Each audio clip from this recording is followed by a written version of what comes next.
उमंग के दर्शकों, आपका बहुत बहुत स्वागत है आज के हमारे इस सत्र में। आज हम आपकी मुलाकात कृष्णदत्त शर्मा जी से करवाने जा रहे हैं, जिनका जन्म बुलंदशहर के काहिरा नामक गांव में हुआ था। वो निरंतर सेवारत रहे हैं, प्रोफेसर रहे हैं राजनीति शास्त्र के।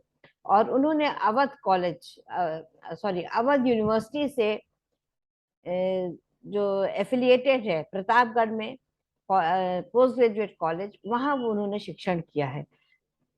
उन्होंने बहुत गहन अध्ययन करा है। इतने जीवन के अनुभव का सार जो है वो उनकी रचनाओं में हमको दिखता है। न केवल साहित्य बल्कि दर्शन में भी उनका उतना ही रुझान रहा है जितना कि एक पढ़े लिखे बुद्धिजीवी का हो सकता है।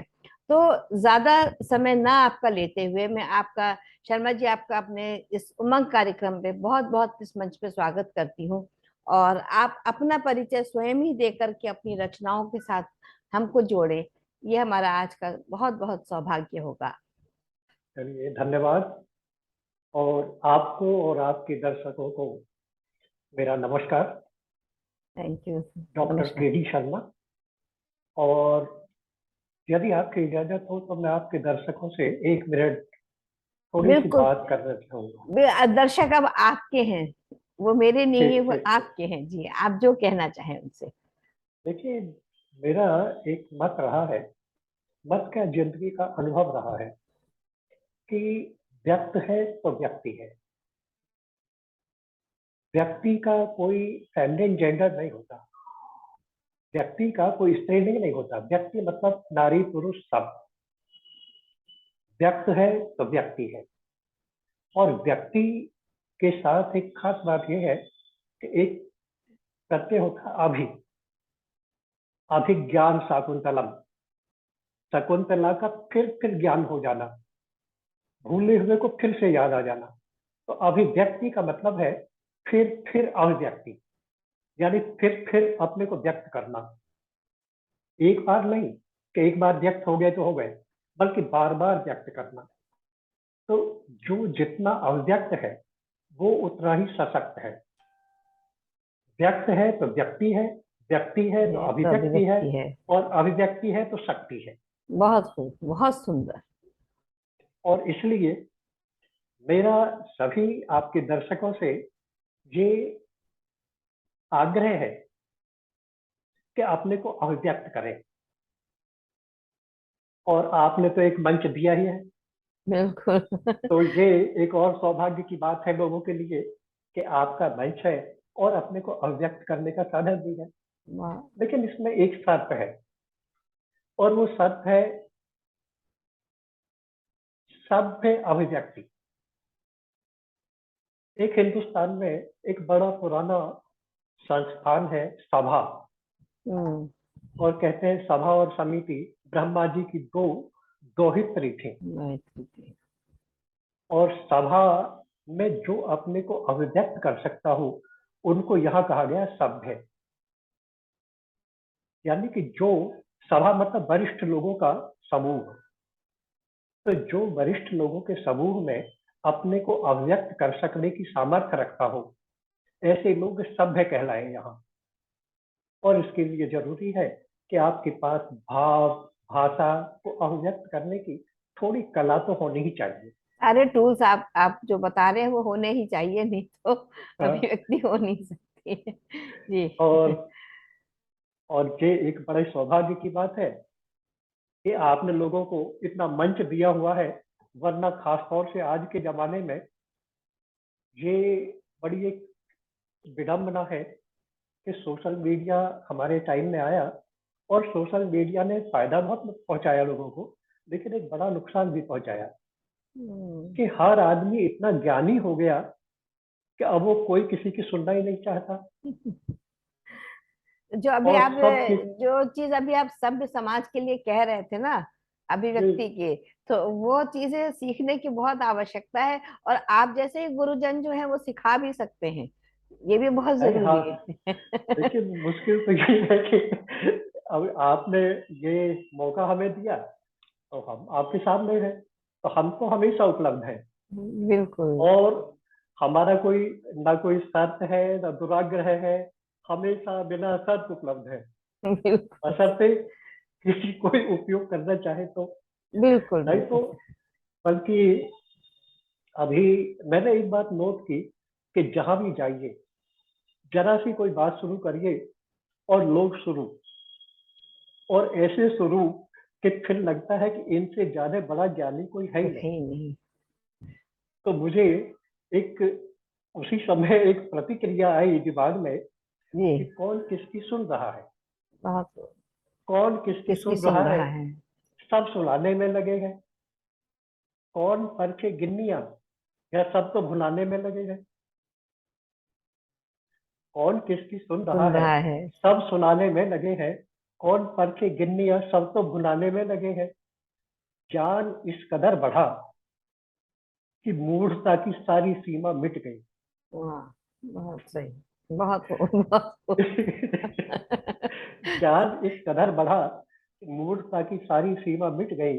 बात बेसिर पैर की ऐसी उड़ी कि सारी तर्क न सिमट गई। बहुत सुंदर। बात बेसिर पैर की ऐसी उड़ी हम्म, कि सारी तर्क न सिमट गई। जिस हम्म, आंधी ने अंधा किया और धूल भी हर शख्स पर चिपट गई। सीधी सादी सच्ची बात, सीधी सादी सच्ची बात मीडिया में पिट गई। एक घोंगे की लिखी ब्रह्मांड की व्याख्या अब मान्यता के रास्ते पर चल पड़ी है। एक घोंगे की लिखी ब्रह्मांड की व्याख्या अब मान्यता के रास्ते पर चल पड़ी है। अब वो भी चाहता है कि हमको मान्यता मिलनी चाहिए। बिल्कुल। और ब्रह्मा हाथ माथे पर धरे है, उसकी सत्ता हाशिए में प्रश्न चिन्हों पर खड़ी है। उसकी सत्ता हालत यहाँ प्रश्न। तक पहुंच गई है। स्वर्ण अब धातु नहीं है, रंग है। और लिखे हैं फिर भी स्वर्णिम अक्षरों के संग है। ये तो 4 दिन में ज्ञानी हो गए। जब से व्हाट्सएप चला, फेसबुक चला, तब से ज्ञानी हो गए। ये तो 4 दिन में ज्ञानी हो गए, हमें तो मूर्ख रह जाने में भी जमाने लगे हैं। बहुत बहुत बहुत बहुत बहुत बहुत ही बढ़िया बात। असल में हुआ ये कि एक आध बार पॉलिटिक्स पर चर्चा होने लगी। जी। तो एक सज्जन यहीं क्रॉसिंग रिपब्लिक में थे, पार्क में बैठे थे, तो उन्होंने हम पर एक व्यंग किया। बोले कभी अखबार अखबार पढ़ते हैं आप? बोले आपको राजनीति की थोड़ी बहुत समझ है? सही बात है, राजनीति शास्त्र पढ़ाना आपका व्यर्थ हो गया सारी उम्र। व्यर्थ हो गया। बल्कि व्यर्थ ही नहीं, 40 साल व्यर्थ हो गए। व्यर्थ हो गए। क्योंकि ज्ञान तो सारा अखबारों में पढ़ा है, तो उसी से लेना चाहिए। नहीं, वो तो व्हाट्सएप से सीख के आए थे। जी।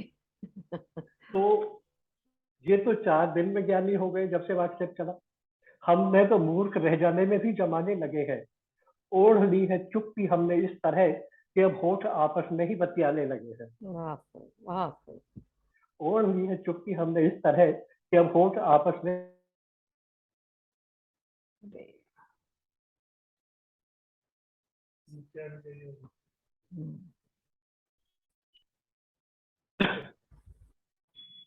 हाँ, तो ये तो 4 दिन में ज्ञानी हो गए, हमें तो मूर्ख रह जाने में भी जमाने लगे हैं।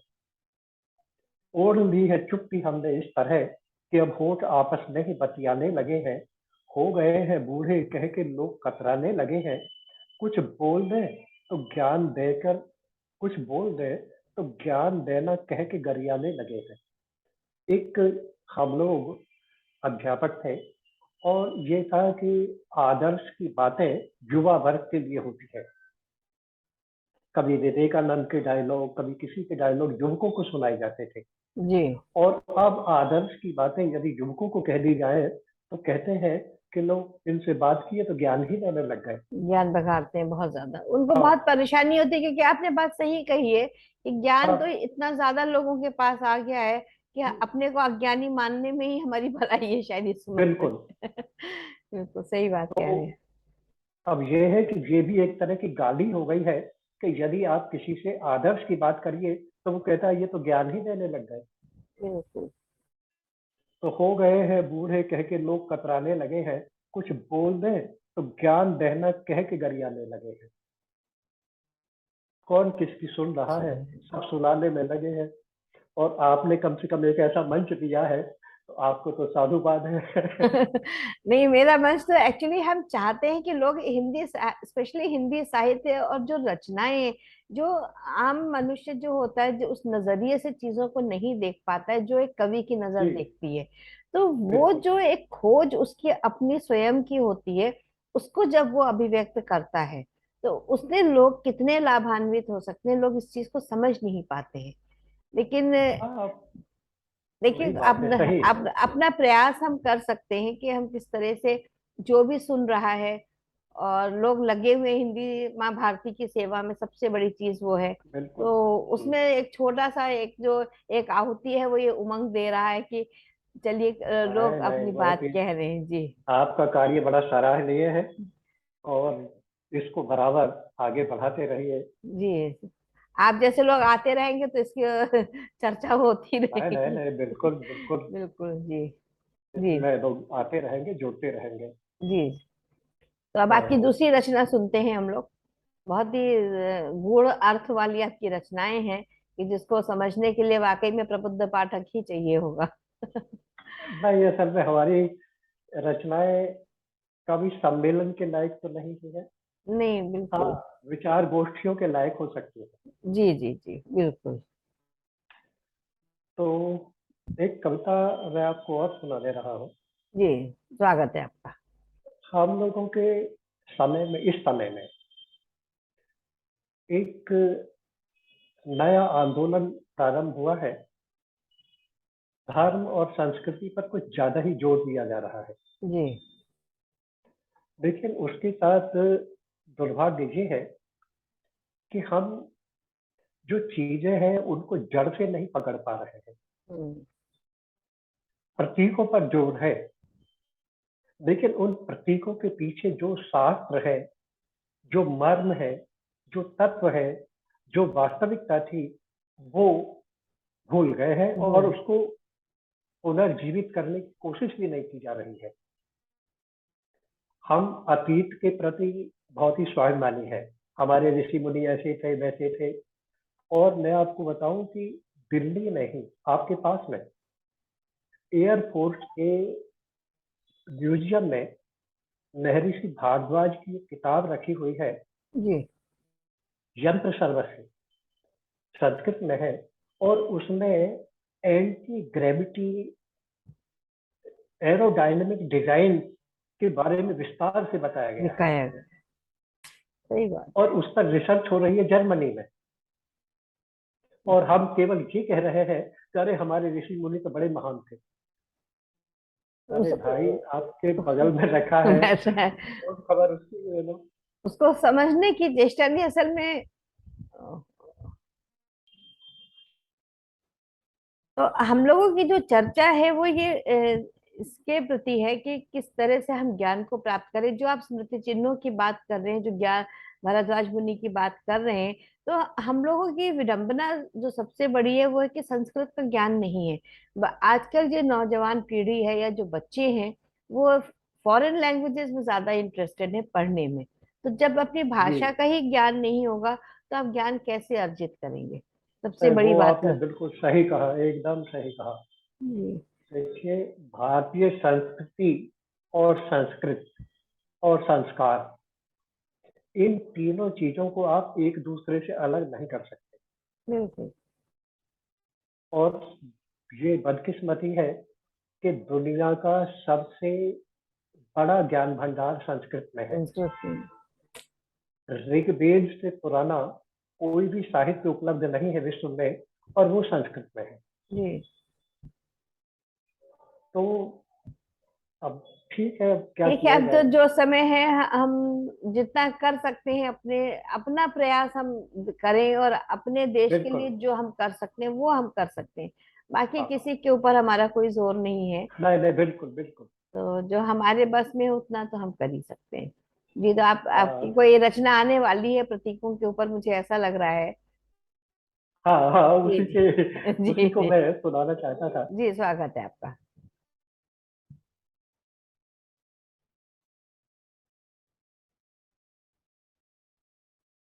जी। जी।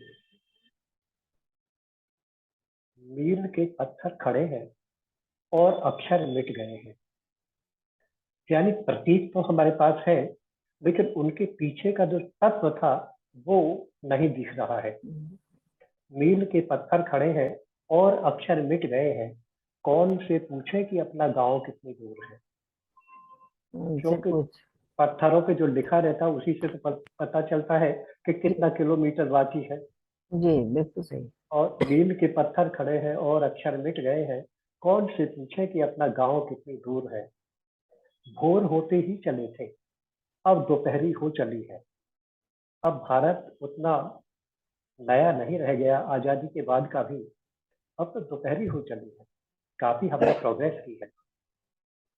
भोर होते ही चले थे, अब दोपहरी हो चली है, कौन से पूछे कि शीतल छांव कितनी दूर है। तो छांव कितनी दूर है किससे पूछे थे। धूल मस्तक से लगा, मिलती दिशा गंतव्य की। धूल मस्तक से लगा, मिलती दिशा गंतव्य की, कौन से पूछे कि पावन पांव कितनी दूर है। दूर है, बहुत सही। दिमाग से दिशाबोध तो किया जा सकता है, बिल्कुल विचारों से, विचार मंथन से हम विचार बोध मतलब दिशा बोध कर सकते कर हैं सकते कि हैं। दिशा क्या है।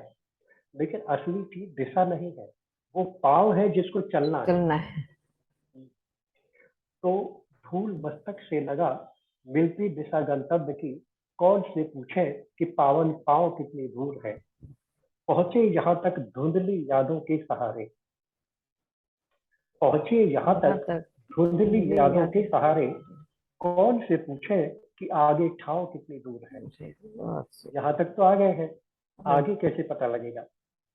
पहुंचे यहाँ तक धुंधली यादों के सहारे, कौन से पूछे कि आगे ठाव कितनी दूर है।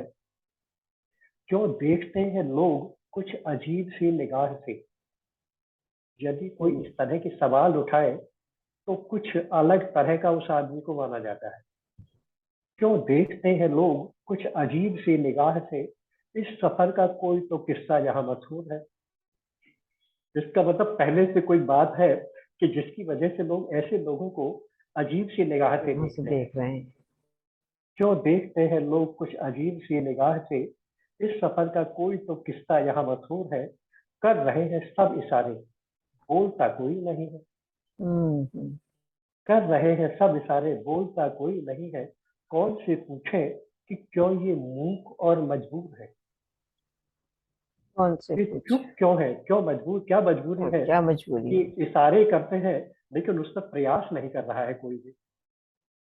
तो ये भारतीय संस्कृति के प्रतीक और उनके पीछे का खो गया सार को व्यक्त करती हुई कविता थी। बहुत सुंदर, मतलब इसकी इसके गहराई को समझने के लिए वाकई में प्रबुद्ध पाठक चाहिए, क्योंकि आजकल जो कविताएं हैं बहुत हल्के स्तर पे आ जाती हैं कई बार। तो इतनी गहराई को समझने के लिए बहुत बुद्धि चाहिए। बहुत अच्छा संदेश आप दे रहे हैं शर्मा जी, कि वाकई में मजा आ रहा है। बहुत ही सुंदर रचनाएं हैं आपकी। नहीं, हम एक बात और कहना चाहते हैं। देखिए एक चीज होती है कि अभिव्यक्ति आप अपने आप की करते हैं, और एक ये है कि हवा आने से पहले रास्ता जाने का होना चाहिए। हम्म। Cross ventilation. यदि आप अपने को अभिव्यक्त करेंगे तो रुकी हुई हवा एक बार बाहर निकल जाए तो ताजी हवा आने का रास्ता बन जाता रास्ता है। खुल जाएगा। यदि आपके पास अभिव्यक्ति नहीं है तो आपका स्तर नीचा रहेगा। हम्म। यदि आपके पास अभिव्यक्ति है, जो मन में आता है उसको सभ्य तरीके से व्यक्त करते चले जाइए। तो हर आदमी जब भी कुछ अपना रचना करता है तो प्रारंभिक रचनाएं हमेशा निम्न स्तरीय होती है। हम्म। लेकिन जैसे जैसे क्रॉस वेंटिलेशन होता है और नई हवा आने लगती है, तब पुरानी सब सड़न निकल जाती है और फिर स्तर ऊंचा होता है। ये उम्र का भी तकाजा होता है कि जैसे जैसे हाँ, आपका अनुभव बढ़ता है ना, तो आपके देखने बिल्कुल का बिल्कुल नजरिया बदल जाता है सभी दुनिया बिल्कुल को। बिल्कुल बिल्कुल आपने ठीक कहा। हाँ, तो मेरा मैं तो अपनी ही रचनाओं को देखती हूँ तो मुझे लगता है कि जब हम पढ़ते थे, जो लिखते थे, जी उसमें इधर उधर की बातें, कुछ श्रृंगार की बातें, कुछ नाराजगी की बातें होती थी। जैसे हाँ हाँ जैसे हाँ, उम्र बढ़ी वैसे वैसे लिखने का जो स्टाइल था, तरीका था, शब्दों का चयन, वो सब कुछ एकदम परिवर्तित हो गया। और बिल्कुल अब बिल्कुल। जो भी रचना लिखे वो अध्यात्म से अपने आप कनेक्ट हो जाती है।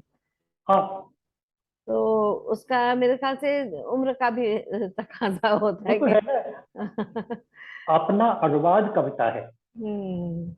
जब आप कविता करती हैं या कोई रचना करती हैं तो आप अपना ही अनुवाद कर रहे हैं। बिल्कुल। तो बहुत यदि आप अंदर से आध्यात्मिक है तो आपका अनुवाद भी आध्यात्मिक होगा। आध्यात्मिक, बिल्कुल। आपके शब्द भी उसी तरह के होंगे, भाव भी, भाषा भी, सब उसी तरह का हो जाएगा। बिल्कुल। तो तो ये सही बात है। तो यही होता है। अब जो नए लोग हैं उनको चाहिए कि अपने नई बात पर नई चीजों पर नहीं कविता लिखे, रचना लिखे। नहीं, बहुत खूबसूरत आते हैं लोगों के, मतलब लिखने की जो शैली है वो इतनी बढ़िया है। आजकल हम देखते हैं इतनी विधाएं हो गई हैं। एक जी। हमारे जानने वाले सज्जन है, वो हाइकू लिखते हैं, वो इतने बढ़िया अच्छा। हाइकू लिखते हैं। जो कोशिश हाँ करी हाँ हाँ। मैंने, लेकिन उसमें अभिव्यक्ति मेरी उतनी अच्छी नहीं हो पाई, पकड़ नहीं बन पाई, अच्छा। क्योंकि लेकिन है ठीक है, अपना अपना स्टाइल है सबका। जी हाँ, अब एक राजीव पांडे जी हैं। जी ये ये दहेजा में प्रिंसिपल साहब हैं, वो भी हाइको वगैरह बहुत लिखते हैं। जी जी। अब हम आपकी अब अगली रचना सुनना चाहेंगे। मैं अगली रचना आपको, आपने एक किसी और कवि के बारे में भी। बिल्कुल, वो हम चाहते हैं कि लोगों को, असल में क्या है कि हमारे जो बच्चे हैं आजकल, जब से हम्म, सीबीएसई बोर्ड आया है, वो कवि और कविताओं को भूल गए हैं। तो हाँ हम अपने माध्यम से हम चाहते हैं कि उनको अपने पुराने कवियों के बारे में कुछ जानकारी मिले, वो समझ सके कि किस प्रकार के उनकी रचनाएं थी, क्या वो देश को दे गए हमारे भारत को, वो समझें वो लोग। हाँ, नहीं ये जरूरी है। जी। और तो पहले हम अपनी रचनाएं सुनाए या? नहीं, आप बीच में जिन कवि को आप सुनाना चाहें हम वो भी सुनेंगे, ऐसा चलिए कोई। पहले हम अपनी रचना सुनाते हैं। जी, स्वागत है। एक, मैंने, तो अक्सर मुझे, जब मैं यहाँ गाजियाबाद में आया था तो मेरा एक आदत है इवनिंग वॉक का, हम्म। शाम को घूमने निकलते हैं। तो मैंने देखा कि एक पेड़ के नीचे एक महिला दिया जला रही थी। हम्म। और फिर बाद में तो बहुत बार देखा कि पेड़ के नीचे लोग दिया जला के जाते हैं। जी जी। तो मैंने अपने मित्रों से इस बात की चर्चा की, तो किसी ने बताया कि देखिए ऐसा है कि अपनी मन्नतें पूरा करने के लिए लोग अपना कुछ मन में लेके आती हैं। और खास तौर से जिनकी मैरिज नहीं हुई होती है तो वो एक अच्छे पति के लिए, जिनकी मैरिज हो जाती है तो वो किसी अच्छी संतान के लिए भी आके यहाँ दिया जलाती है, जी पीपल के नीचे या जी। पेड़ों के नीचे। बिल्कुल। जी। तो बहुत दिनों तक ये बात दिमाग में रही, तो मेरे मन में कविता आई बहुत बहुत बहुत सुंदर विचार होंगे। जी। और उसको मैं सुना रहा हूँ। जी, स्वागत है।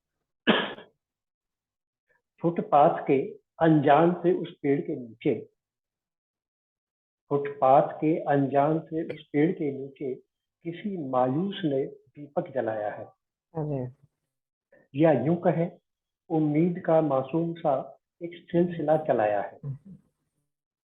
माटी का दिया, थोड़ा तेल पिया, बाती को दिया, पर अग्नि शिखा एक जोत जली, नन्ही सी किरण ले अबला की उम्मीद चली। आकाश को प्रकाश देगी, हवाओं को गर्मी। अब ये पंचभूतों की ये कल्पना की तो गई है। कर रही है जी। आकाश को प्रकाश प्रकाश देगी, देगी। हवाओं को गर्मी, और देवी बात के इस आवरण को थोड़ी सी नरमी। इन पंच तत्वों में गुथी उम्मीद ये अव्यक्त, सौंप कर उस वृक्ष को वो घर चली आस पास। ये पंचभूत कौन कौन से हैं? आकाश मतलब प्रकाश, जी वायु मतलब हवा बात, जल नमी, पृथ्वी मिट्टी का दिया, और अग्नि ज्योति। ज्योति। तो ये 5 भूत हो गए। तो आकाश को प्रकाश देगी, हवाओं को गर्मी, और देगी बात के आवरण को थोड़ी सी नरमी। इन पंच तत्वों में गुथी उम्मीद ये अभ्यक्त, सौंप कर इस वृक्ष को वो घर चली आश्वस्त। बहुत यक्ष बैठा वृक्ष पर, फिर से करेगा कोई माया। यक्ष बैठा बेटा वृक्ष पर, वृक्ष पर फिर से करेगा कोई माया। उतरेगी उसकी देह में एक पंच तत्व नई काया। रही उसके लिए में नहीं काया। बहुत खूब। हाँ, मतलब उसको एक बच्चे की उम्मीद है और वो उसी उम्मीद में दिया जलाती है। यक्ष बैठा वृक्ष पर, फिर से करेगा कोई माया। उतरेगी उसके देह में पंच तत्व नई काया। क्योंकि 5 भूतों को उसने प्रसन्न किया है दिया जलाकर। देखकर उस दीप को मैं ये समझ पाया, किसी मासूम ने कुंती की उत्सुकता को दोहराया। बहुत बढ़िया। देखकर उस दीप को मैं ये समझ पाया, किसी मासूम ने कुंती की उत्सुकता को दोहराया। कुंती ने कभी इसी उत्सुकता में इसरा में कर्ण को जन्म दिया था, सूर्य को आह्वान कर लिया था। सूर्य का आह्वान कर दिया था। जी। तो देखकर उस दीप को मैं ये समझ पाया, किसी मासूम ने कुंती की उत्सुकता को दोहराया। किसी मायूस ने कुंती की अभिलाषा को दोहराया। कर्ण के जन्म से पहले कुंती ने उत्सुकता बस सूर्य का आह्वान किया था, लेकिन उसके बाद अभिलाषा थी।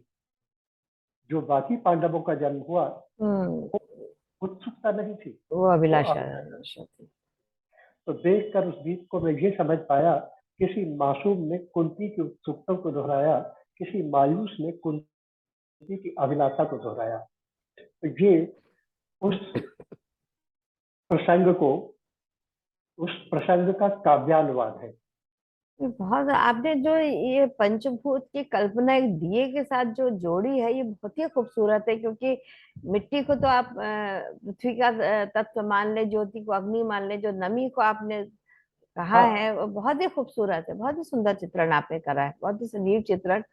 और आपको इसके लिए बहुत बहुत साधुवाद। बहुत ही सुंदर रचना आपकी, बहुत ही सुंदर। आपको आज और बुला के मैं बहुत प्रसन्न हूँ कि बहुत ही अच्छी उत्कृष्ट रचनाएं सुनने को मुझे मिल रही है।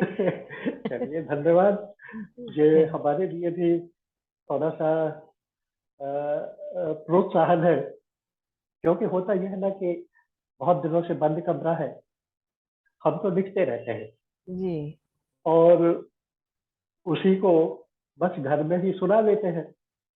नहीं, लेकिन ये है अब कि यदि अब आपकी रचनाएं जो है सारे मतलब विश्व में पहुंचे, ऐसी हमारी कामना है। क्या ये चलिए, चैनल धन्यवाद। आपका जो है ये ज्यादा से ज्यादा लोग इसको सुने। तो दर्शकों इस बात का ध्यान रखिए कि चैनल को लाइक करें, शेयर करें, सब्सक्राइब करें। क्योंकि वो आप नहीं करेंगे तो इतनी सुंदर रचनाओं को का फिर आप उसका जो फायदा है वो नहीं उठा सकते हैं। तो इसलिए बहुत जरूरी है कि इसको आप चैनल को लाइक करें, शेयर करें, सब्सक्राइब करें।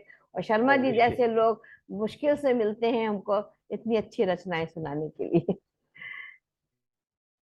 जी। तो दीपक बने, दीपक, ये तो दीपक प्रश्न चिन्ह था जिसका अनुवाद कविता में हुआ।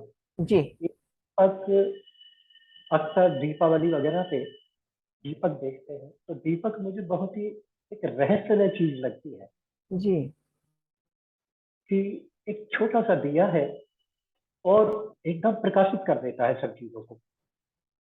और बहुत ध्यान से देखिए तो एक बहुत ही रहस्यमय उसका उसका अवतरण है, एक अभिव्यक्ति उसकी बड़ी रहस्यमय है। जी। तो उसी पर जी, स्वागत है। एक दीपक दीपिका के साथ कितने प्रश्न फैलाता गगन में। दीपिका मतलब रोशनी, प्रकाश। तो एक दीपक दीपिका के साथ कितने प्रश्न फैलाता गगन में, और उत्तर खोजती व्याकुल भ्रमित सी चेतना अंतःकरण में। बहुत। शिखर अग्नि ज्योति है। दीपक का शिखर क्या है? अग्नि। शिखर अग्नि ज्योति का पर तल तरल है, और थोड़ा तल में जाइए तो तेल है, जो वो तरल है। तो शिखर अग्नि ज्योति का पर तल तरल है, बीच में मध्यस्थ बाती है, तरल भी और अनल है। बहुत खूब। है सरल भी और अनल भी, बहुत खूब। हाँ, बहुत ऊपर अनल है तो नीचे तरल है। सरल। ज्योति शिखा में जल रहा है कौन, कैसे, किस लिए। अंतर में लिए है प्रश्न कितने गूढ़ ये छोटे दिए। ज्योति शिखा में जल रहा है कौन, कैसे, किस लिए। अंतर में लिए है प्रश्न कितने गूढ़ ये छोटे दिए। और यही नहीं, सब तरफ ही सरल दृश्यों में गुथे हैं गूढ़ गहरे। सब तरफ ही सरल दृश्यों में गुथे हैं गूढ़ गहरे। प्रश्न अनसुलझे अबूझे और ठहरे। नहीं कुछ से कुछ हुआ, फिर कुछ नहीं है। ये दुनिया में क्या है, नहीं कुछ से कुछ हुआ, फिर कुछ नहीं है। अभी था, फिर है नहीं, अब फिर वही है।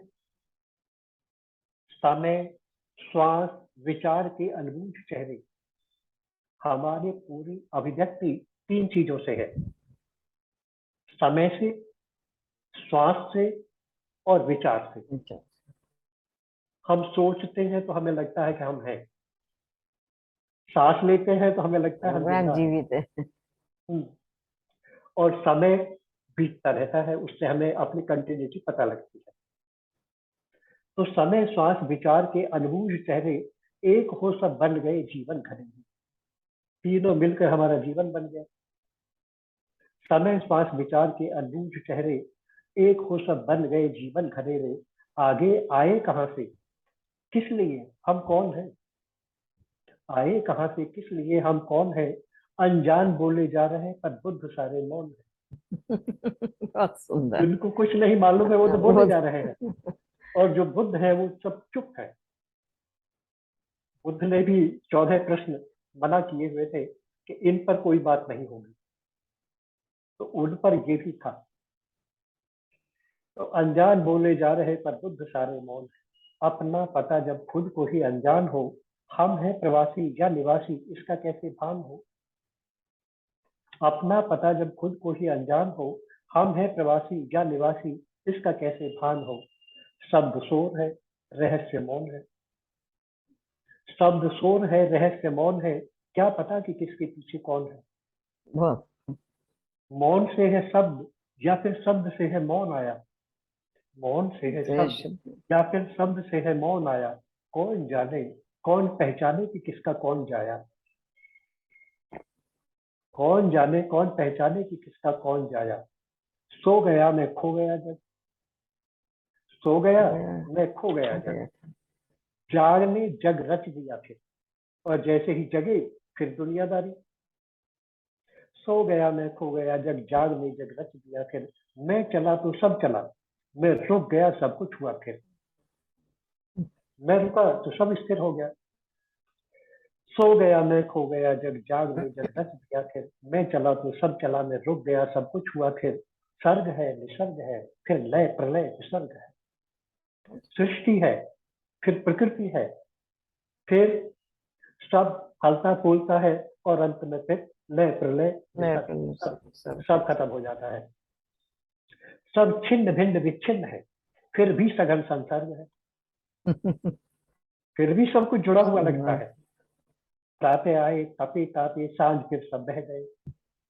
आए, यहाँ पूरा अपना जितना दम खमता सब दिखाए, और प्रातः आए तपे तापे, सांझ फिर सब बह गए। स्मृति में फिर जी उठे, विस्मृत हुए सब रह गए। जो चले गए थे वो फिर स्मृति में आके फिर जी उठे। प्रातः आए तपे तापे, सांझ फिर सब बह गए। स्मृति में फिर जी उठे, विस्मृत हुए सब ढह गए। है जागरण पर्याय जीवन का, सुसुप्ति मृत्यु की छाया। ये माना जाता है कि आप जगे हुए हैं तो जीवित है, और सो गए तो मरने के समान है। तो है जागरण पर्याय जीवन का, सुसुप्ति मृत्यु की छाया। तो कौन गहरी नींद में फिर स्वप्न का संसार रचाया। बहुत बहुत सुंदर। यदि यदि आप ये मानते हैं कि नींद का मतलब मर गए टेम्परेरी, तो फिर लेकिन उसमें तो एक नई दुनिया चल पड़ी थी। तो कौन गहरी नींद में फिर स्वप्न का संसार रचाया। वायु की आयु समय की सचल काया। वायु की आयु समय की सचल काया। रूप धूप का दिशा विस्तार कौन जान पाया। वायु की आयु, समय की चलती हुई काया, वायु की आयु समय की सचल काया, रूप धूप का दिशा विस्तार कौन जान पाया, मोल बोल का बताए कौन क्या आकार जल का, मोल बोल का बताए कौन क्या आकार जल का, सूर्य कैसे बन गया है ताप इस जलते अनल का। एक सूर्य ही है हमारा स्रोत और हम पृथ्वी पर उसी से आग पैदा कर लेते हैं।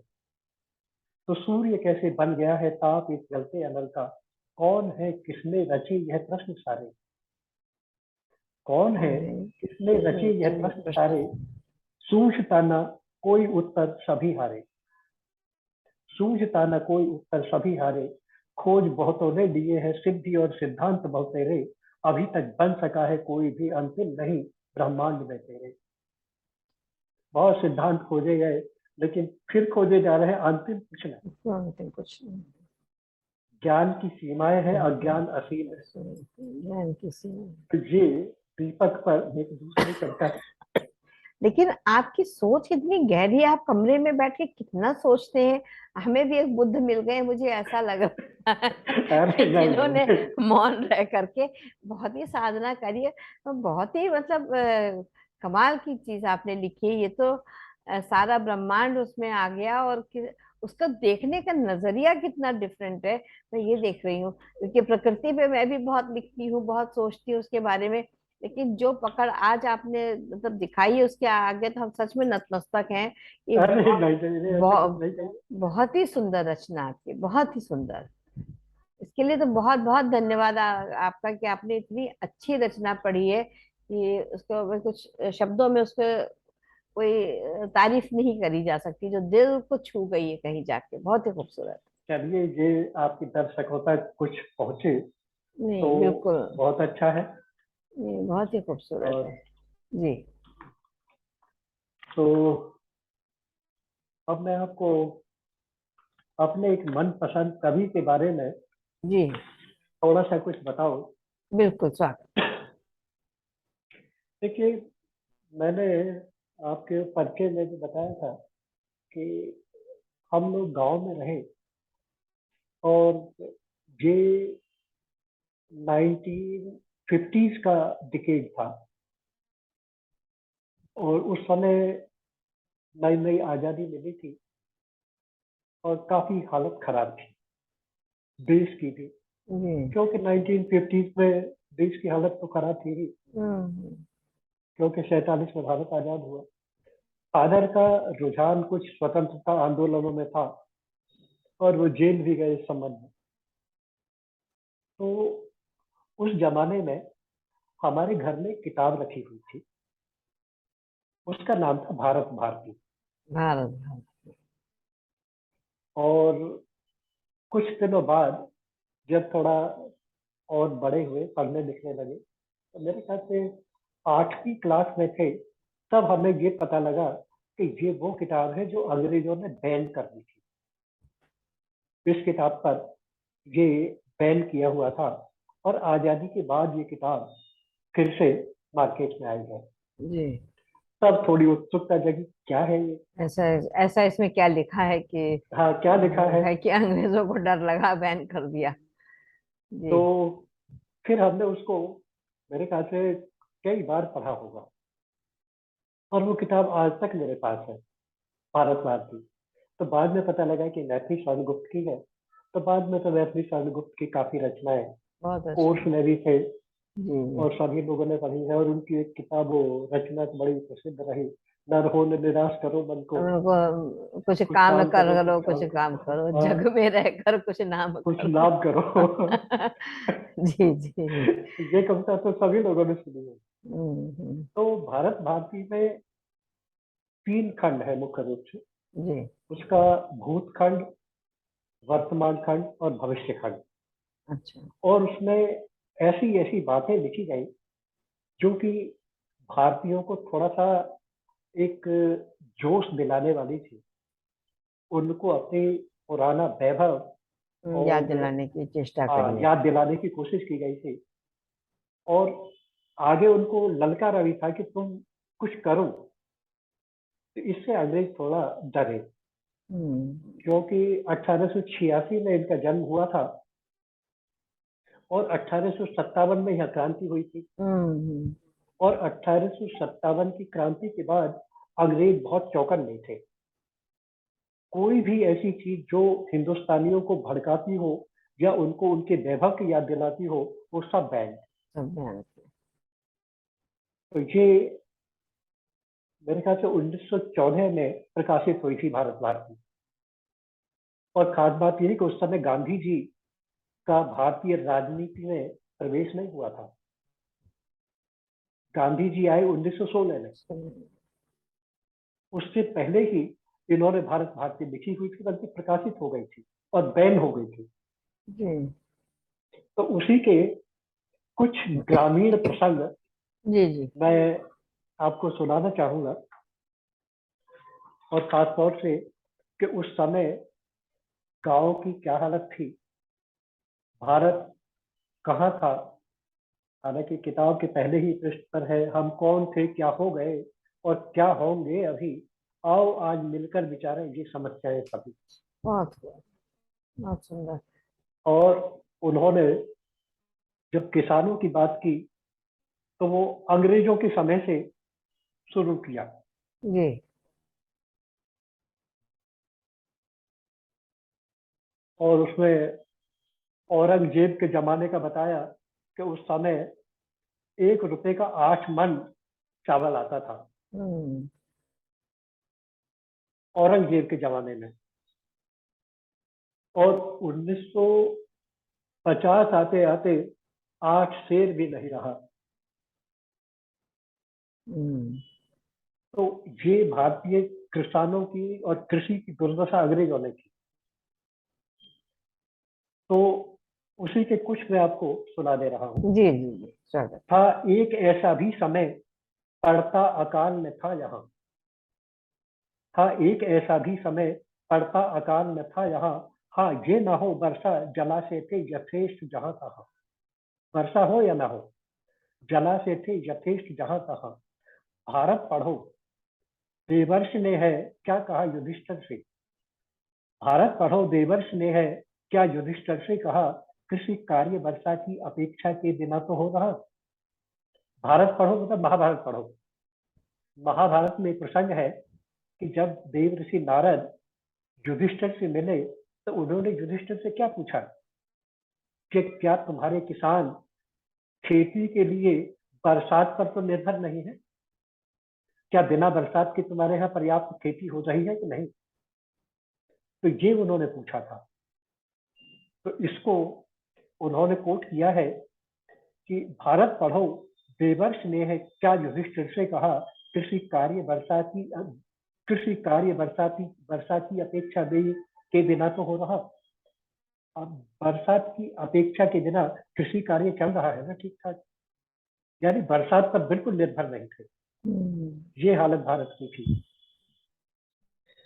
फिर अब क्या स्थिति हो गई, हो जाए अच्छी फसल पर लाभ कृषकों को कहा।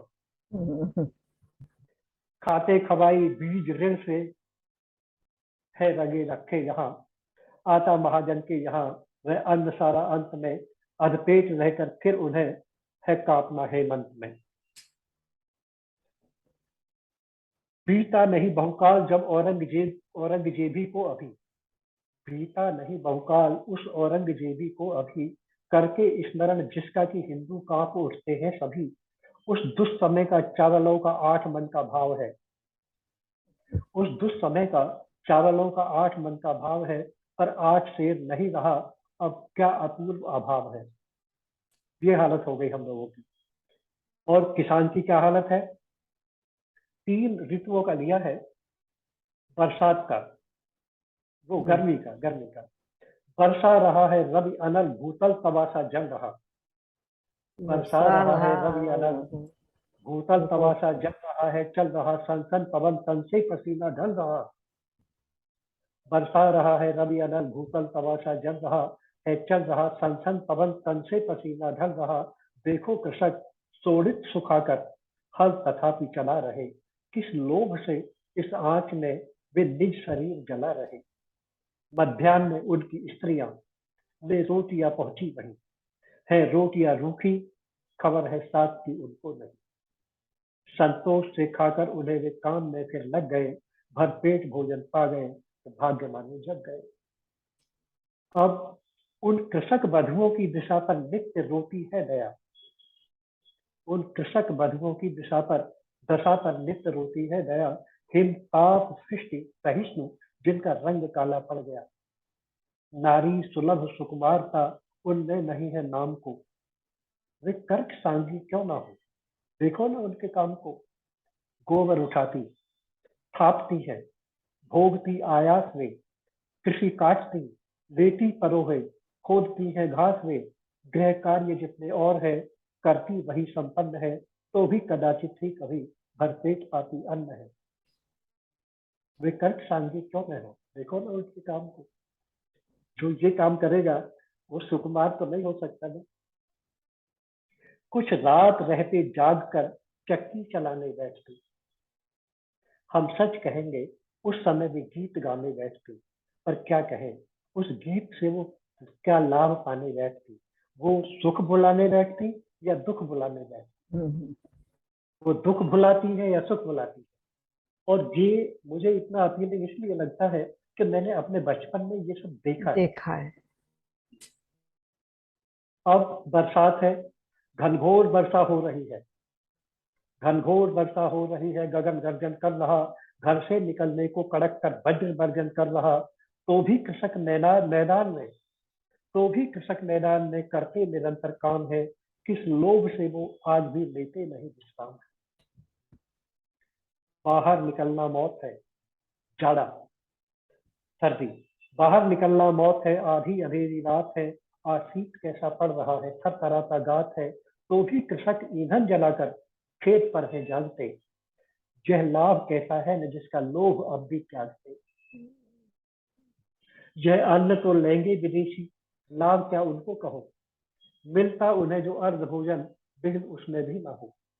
कहते इसी से है कि क्या आजन्म मरना था उन्हें, भिक्षुक बनाते पर विधेय कर्षक न करना था उन्हें। तो ये उस ये समय का। खूबसूरत, ये बहुत ही सुंदर, ऐसा मतलब रोंगटे खड़े कर देने वाला उन्होंने वर्णन किया है। देखते हैं समझते हैं, लेकिन जो एक एक शब्द जो आपने सुनाया है इस समय, वाकई बिल्कुल मन को अभिभूत कर गया है। बहुत ही कितनी वही कहते हैं कि कल्पना, या जो कवि जो लिख सकता है, जो संदेश पहुंचा सकता है, ये आम आदमी मुंह से बोल के नहीं कर सकता है।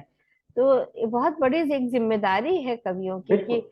इस तरीके के रचनाओं को सामने लाएं और लोगों के अंदर एक वो प्रेरणा जागृत हो, कम से कम कुछ आगे कार्य करने की। बहुत ही सुंदर आपने सुनाया। मतलब आज का जो सत्र है, ये बिल्कुल अपने आप में एक अनूठा सत्र हमारा हो गया है। आपकी रचनाएं और गुप्ता जी की रचनाओं में कोई मुझे भेद नहीं लग रहा है। जैसे नहीं नहीं आप नहीं। एक ही उसमें सुनाए चले जा रहे हैं। बहुत ही खूबसूरत, बहुत ही सुंदर रहा। ये तो जी। और देखिए मैथिली गुप्त को इसी आधार पर 1916 में है गांधी जी आए भारतीय राजनीति में। और उनका कोई योगदान था या नहीं, जी। लेकिन एक योगदान था कि उससे पहले क्रांतिकारियों के दल थे, हम्म। उग्रवादी आंदोलन चल रहा था, चंद्रशेखर आजाद वगैरह इनका एक ग्रुप लगातार सक्रिय था। जी।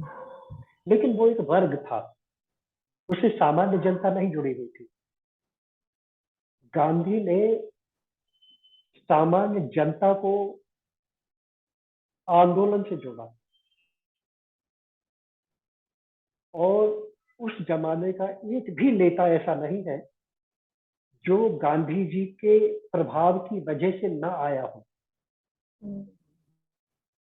जब मैथिली शरणगुप्त गांधी जी से मिले और उनको इन्होंने सुनाया अपना, तो गांधी जी ने कहा था कि तुम राष्ट्र कवि हो। और केवल गांधी जी के उस संबोधन से इनको मैथिली शरणगुप्त को राष्ट्र तो कवि कहा राष्ट्रकवि जाने का, लगा। हाँ, उनको राष्ट्र कवि का दर्जा महात्मा गांधी ने ही दिया नहीं था। किया था। खैर, उनकी तो रचनाओं का कोई कहीं मतलब, उस काल के कवियों की तो रचनाओं कहीं पर भी देख लीजिए, बहुत ही खूबसूरत रही है। तो आप अपनी नहीं, एक इसमें और, कोई शक नहीं। कोई शक नहीं।